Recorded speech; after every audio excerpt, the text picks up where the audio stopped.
Access, c'est déjà une abréviation, donc c'est au niveau continental, voire mondial, comme c'est un cabinet international. Access, ça veut dire African Commitment to Communication and Energy Supply Systems. Donc c'est tout ce qui est communication. Communication en tant que transport, en tant que communication, télécommunication. Au-delà du chemin de fer et des télécommunications, on fait de l'énergie. On fait du BTP, du génie civil, des ouvrages d'art, on fait de l'assainissement, on fait des bâtiments, donc des immeubles de grande taille. On fait tout, on fait pratiquement tout ce qui est infrastructure, des études, l'ingénierie, l'assistance à maîtrise d'œuvre ou maîtrise d'ouvrage, la supervision des travaux, la réception. Vous voyez sur le train express régional, Access est sur le volet ferroviaire. Donc tout ce qui est système, tout ce qui est génie civil, de terrassement. On a 18 ingénieurs très spécialisés venant d'horizons divers, ayant travaillé généralement en Europe, qui sont là.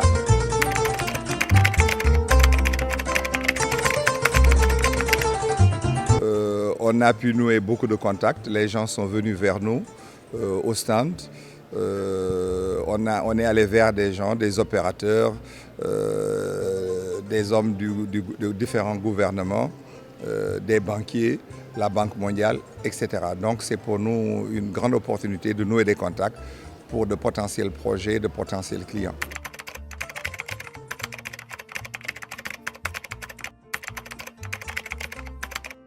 On travaille déjà sur l'international, nous sommes un bureau d'études sénégalais, mais nous avons des projets à l'étranger comme à Nairobi au Kenya, où nous avions eu en Afrique du Sud, en Algérie.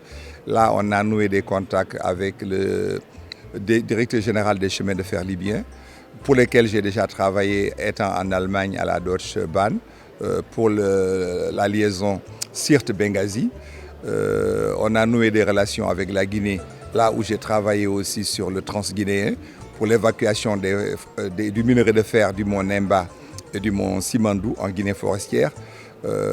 On a eu des contacts avec un représentant nigérian proche du gouvernement qui nous a invités à Lagos pour les aider à développer les chemins de fer là-bas. On va aller en Libye, on sera en Guinée. On a noué des partenariats aussi avec des collègues bureaux d'études que nous connaissons, TIPSA en Espagne. Donc il y a beaucoup d'opportunités, beaucoup de contacts qui ont été noués. Donc c'était une belle occasion.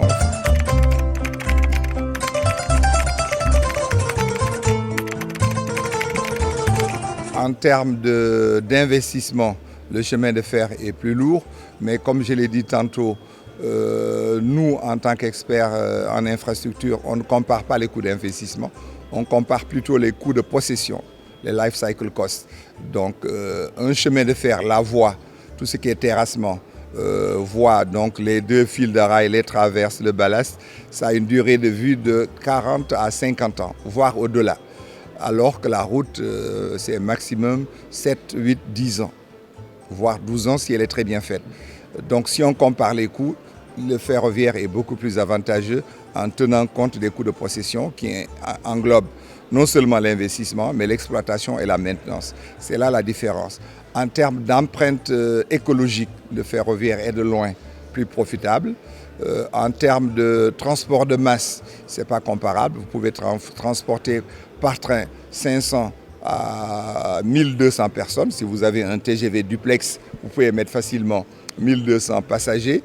Une rame de tramway, vous pouvez mettre 400 à 500. En termes de marchandises aussi, vous pouvez mettre presque, je ne sais pas, des dizaines de contenus d'un camion. En termes de carburant aussi, donc j'ai parlé tantôt de l'empreinte écologique, c'est plus bénéfique, il y a moins d'accidents. Donc vous avez des chiffres sur les accidents. La route tue plus que le ferroviaire.